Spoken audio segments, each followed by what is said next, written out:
రెక్కాడితే కానీ డొక్కాడని పరిస్థితి. ముఖ్యంగా మా నేతన్నలు ఎంత సంపాదించినా కుటుంబం గడవడానికే కష్టమైన రోజుల్లో పిల్లల చదువులకు ఎంతో కొంత తోడుగా ఉండాలి అని చెప్పి ప్రతి నెల వాళ్ళకి స్టైఫండ్ 2500 ఇవ్వాలి, చిన్న ఖర్చులకైనా వాళ్ళకు సాయం అవుతుందని, వేడి నీళ్ళకి చన్నీళ్ళు తోడైనట్టుగా ఉంటుంది అని చెప్పి ఈరోజు ఆ విధమైన నిర్ణయం తీసుకోవడం జరిగింది. అదేవిధంగా మీకు సంబంధించిన నిధులు కూడా 290 కోట్ల రూపాయలు ఇవాళ నేతన్న కార్మికులకు ఈరోజు ఇక్కడ మీ అందరి సమక్షంలో ఆ చెక్కు ఇవ్వడం ద్వారా ఈ సంతోషంలో మీతో భాగస్వామ్యం కావాలి అని రాష్ట్ర ప్రభుత్వం నిర్ణయం తీసుకోవడం జరిగింది. ఇదే కాదు, నేను ఎక్కువ రాజకీయాల జోలికి పోను. మా మిత్రుడు అనిల్, ఇతరులు శ్రీనివాస్ మాట్లాడారు. గతంలో ఆర్భాటం ఉండేది, ఆర్భాటమైన ప్రచారాలు ఉండేవి. దానికి సినీ తలుపు బెలుకులు కూడా ఆనాడు ప్రచారంలో ఉపయోగపడ్డాయి. కానీ చేనేత కార్మికుల యొక్క జీవన విధానంలో మార్పు రాలేదు, వాళ్ళ ఆత్మహత్యలు ఆగలేదు, వాళ్ళు ఆత్మ గౌరవంతో బ్రతికే పరిస్థితి కనిపించలేదు.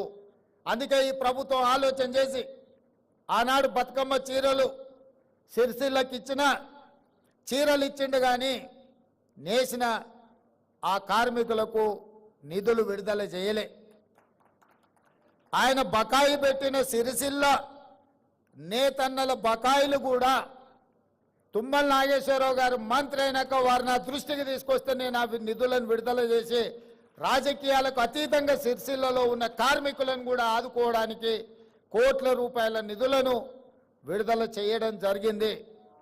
మా ప్రిన్సిపల్ సెక్రటరీ గారు హ్యాండ్లూమ్, అదేవిధంగా పవర్ లూమ్స్ మనం ఆదుకోవాలి, పన్నులు ఇవ్వాలి. ఒకవేళ బతుకమ్మ చీరలు ఆగిపోతే కొంతమందికి నష్టం జరుగుతుందని వారు నా దృష్టికి తీసుకురావడం జరిగింది. బతుకమ్మ చీరలు కట్టుకునేంత క్వాలిటీ కానీ దాని మీద పెట్టాల్సినంత పెట్టుబడి పెట్టలేదు. అందుకే ఈరోజు నేను మా మంత్రి అధికారి గారు చెప్తే నేను ఒకే మాట చెప్పిన, ఈరోజు స్వయం సహాయక సంఘాలు, మా మహిళలు సెల్ఫ్ హెల్ప్ గ్రూప్స్ కింద 63 లక్షల మంది సభ్యులు ఈరోజు తెలంగాణ రాష్ట్రంలో ఉన్నారు. ఈ 63 లక్షల మంది సభ్యులకు ఒక్క మంచి డిజైన్తో ప్రతి ఆడబిడ్డకు 2 చీరలు ఇస్తే 1,30,00,000 చీరలు మనము ఆర్డర్ ఇవ్వచ్చు. మంచి డిజైన్లతోని మంచి క్వాలిటీతో ముందుకు రమ్మని మా అధికారులకు సూచన చేసినాం. తొందరలోనే స్వయం సహాయక మహిళా గ్రూపుల్లో ఉండే ప్రతి మహిళకు సంవత్సరానికి 2 చీరలు ఇవ్వాలి అన్న ఆలోచన ఈరోజు రాష్ట్ర ప్రభుత్వము మీ అభిమానంతో ఈరోజు ఆ నిర్ణయం తీసుకోవడం జరిగింది. అదేవిధంగా సంఘాలలో ఎన్నికలుంటే నాయకులు